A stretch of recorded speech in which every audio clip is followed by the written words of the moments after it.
Hey everyone, I'm Summer and I'm so excited to show you around this self-built home by Tim and Debs.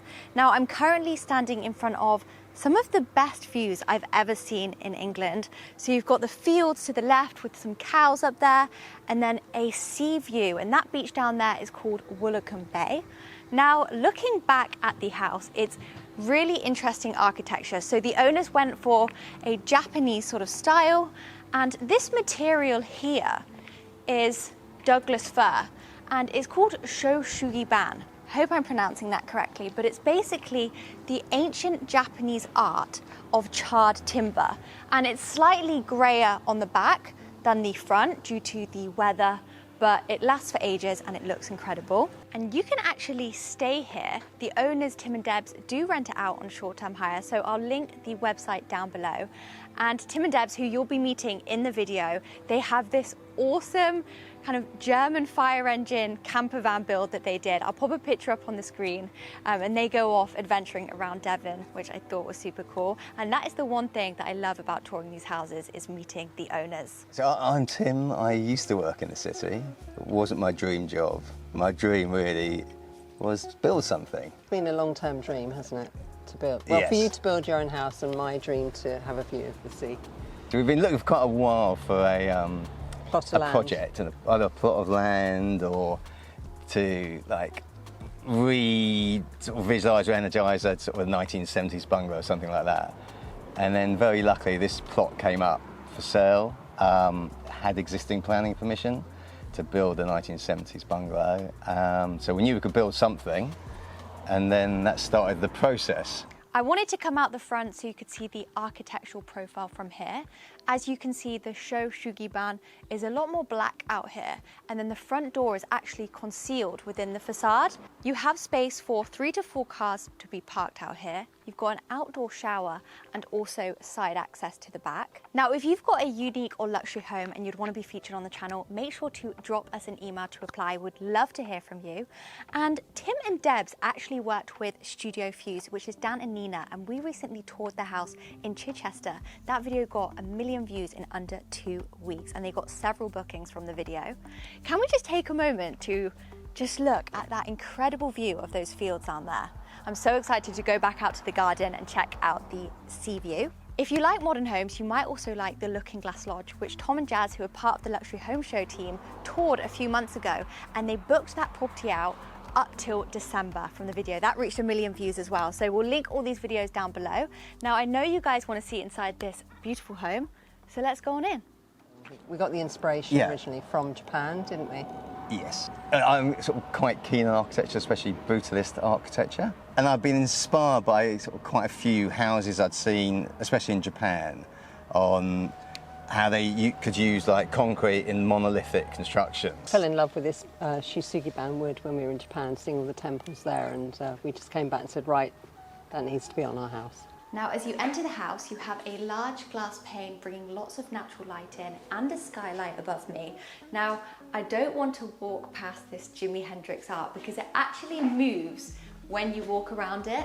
We've got Matt behind the camera today. Say hi, Matt. Hey everyone, let me show you this. There, you can see it changing very slightly on the camera. Can you see it move? Yeah.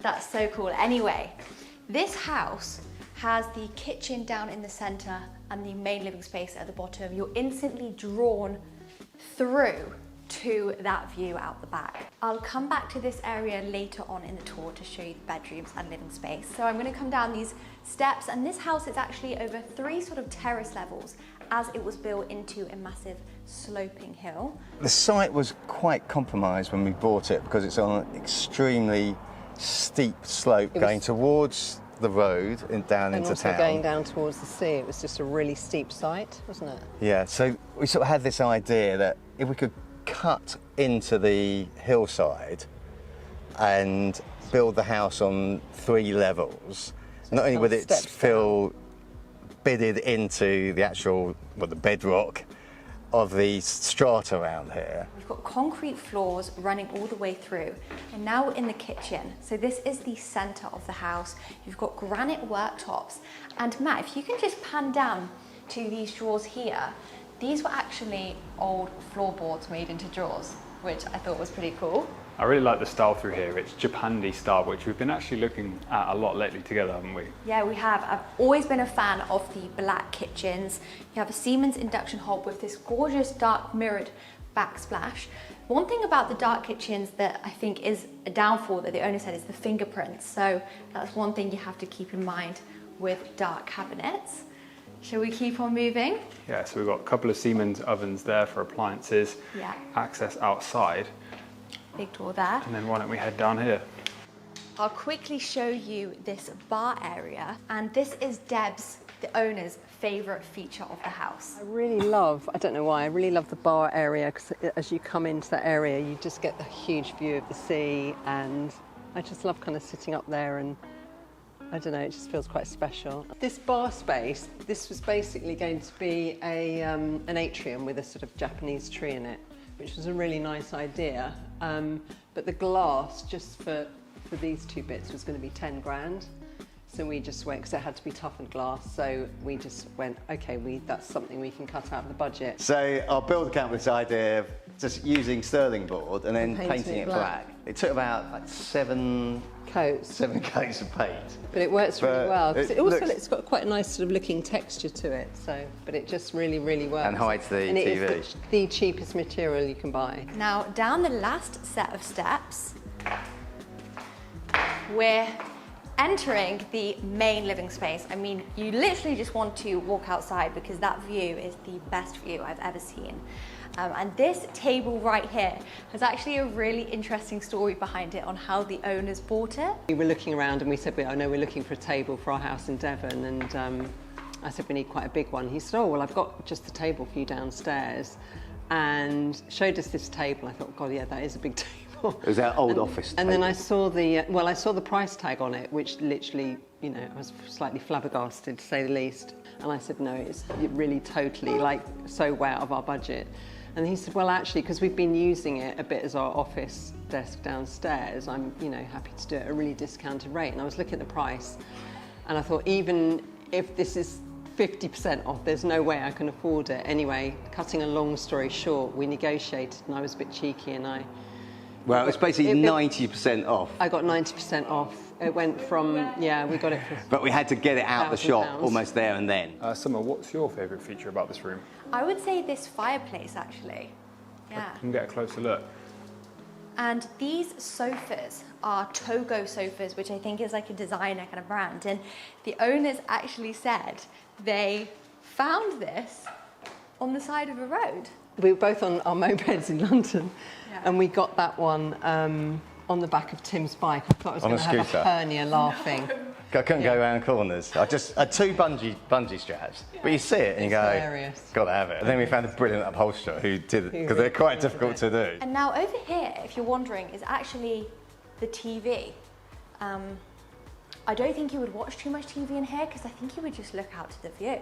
Yeah, I agree, and it would have to be in the evening, wouldn't it? Because there's so much natural light, you might not be able to see the screen. Yeah, and look at this gorgeous chandelier through here. There's certainly a lot of interesting pieces, isn't there, throughout? You can tell the owners are Yeah. very creative and interesting people. Now, shall we head outside? Let's go. And as we step back, we'll reveal the large bifolding doors. Yeah, so you have huge bifold doors here. So we were going to get a motor for this, but it cost about £6,000. So that got binned from the budget, I'm afraid. So we just have to bit of brute force to close it, but it's fine. And a lovely patio area for some outdoor furniture, perfect summer's day like today, and maybe eat some food, have some drinks, and you've actually also got some space this side, and you've got a hot tub as well. I mean, Matt and I forgot to bring our swimwear today.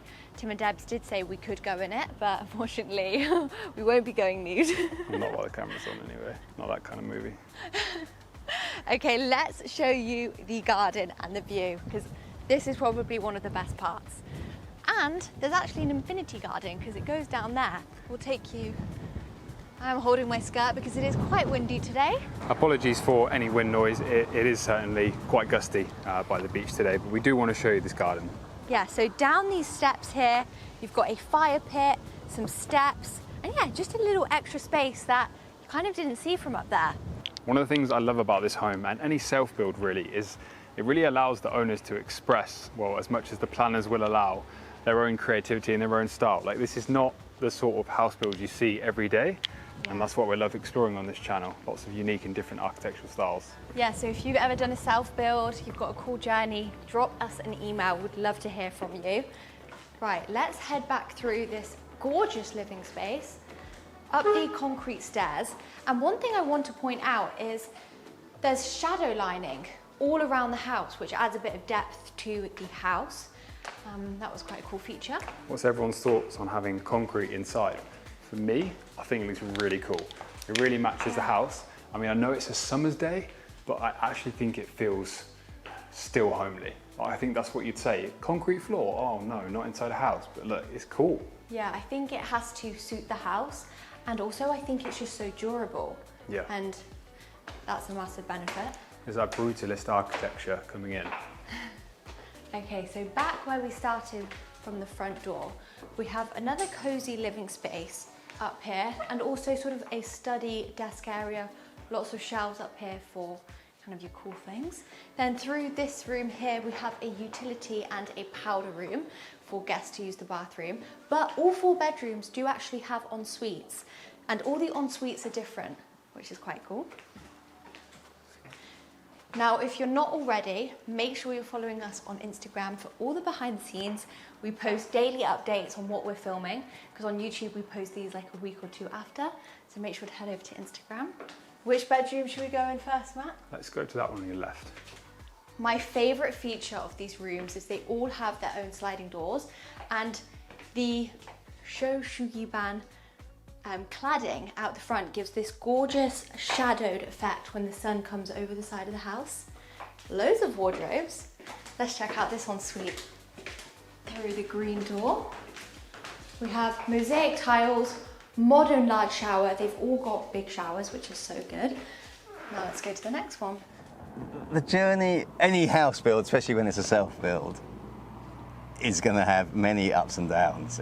We had lots. And we had lots. We haven't got time to share them all with you. Yeah. But all I can say is that it was so worth it, because what you get, quite often the journey, because it was so much longer than we expected, the actual design improved, and you come up with better ideas, better solutions. And the house, even though during the actual process it's so painful because you just want to build and finish it and live here, but can you imagine that over those years, and it was 6-7 years, you can create a better place. People come here and are inspired and go, we've got to do something like this. And it is achievable. It is achievable, Yeah. but I think we were just very unlucky with a couple of our suppliers who basically just totally ripped us off, which was really upsetting. But you know these. You soon forget that once it's built. You do amazingly forget it, and also it enabled us to buy some really nice things for the house. I had more time to sort of look and source stuff, and I like trying to find unusual things to go in the house. So bedrooms 1 to 3 all have a big king-size bed. Again, the doors overlooking that incredible view, but this is the best ensuite. Come on in, Matt, you're gonna like this. Have you been in here yet? No, I haven't seen this particular space. Oh wow, look at those tiles. Matt's first impression. So you have a skylight here, so when you're in the bath, you're literally looking out into the heavens. Big shower here on my right, and oh my god, I think this is mirror storage, Matt. Oh, let me have a look. Mirror storage. Wow, love that skylight design. Just Yeah. light pouring in through there. And it's a really cool design, this house. As you said, it's built into the hill. Yeah, look at these lights. Each room has really cool lights, if you notice. So we have a little section here with all the jars. If you guys like Pinterest, like me, you know, all the stickers on the little spice jars. Okay, 2 more rooms. We have a kids' room. Stay tuned for that. I love the bunk beds in there. Wow. This is more of a white theme. Look at these lights. And you did say they were all different and unique, you're right. Look at that. These give me kind of Bali vibes, the rope. Take me for a closer look. I want to give everyone a POV view Yeah. out the window. Wow. Incredible. view is just... It's amazing, isn't it? I think the most enjoyable part of living here is kind of the outdoors life, you know, being able to go down, you know, if it's a beautiful day, I go sea swimming, bodyboarding. You really do feel it's just got quite a magical feeling, and yeah, I think being close to the sea is really, I find it really life enhancing. Oh, I like how they've put the mirror storage on this side, and then there's a circular mirror here. Yeah, nice walk-in shower. Now to the kids' room, which has the cutest bunk beds. I think the bedroom setup is why it makes for such a great short-term rental as well. You can actually sleep quite a few people here. It's made for kind of 2 families to stay, because there's 3 king-size rooms, and then this could have 4 kids in here. So look at these bunk beds. They're so adorable. Cool. And the owner was telling me that they made sure there was a lot more space for the bottom bunk, because normally when you go into a bottom bunk, they're quite low. You feel like you're just like going in somewhere, don't you? But there's a lot of space there. I love this ladder. Let us know down in the comments, guys, what your favourite room or feature of the house is. Now into this bathroom. This is the smaller of the en-suites. Obviously it's the kids' room anyway. Gorgeous blue tiles. Okay. Now, we can admire this kitchen again. Oh, how well does the black and the dark wood go together, right? Yeah, and this house flows so nicely because you're just drawn out to that view. My advice to someone who has dreamt about building his own house or her house, Yeah, just and you know, is probably a little bit worried about doing it, just get on with it and do it. Yeah, I agree. I totally agree. I think it does always bring up challenges, as anyone who's watched any of the design programs on telly will know. But the other thing is that you can build to a budget, quite spectacularly. It doesn't, you don't, it's not like you're cutting corners, but with clever design and with help from great architects or whatever, you can build to a budget. Yeah. Which seems incredible, but it's true. So if you stay here, the owners, Tim and Debs, will go off on an adventure in their 1980s converted German fire engine, and they've actually agreed for this episode to give us a look inside.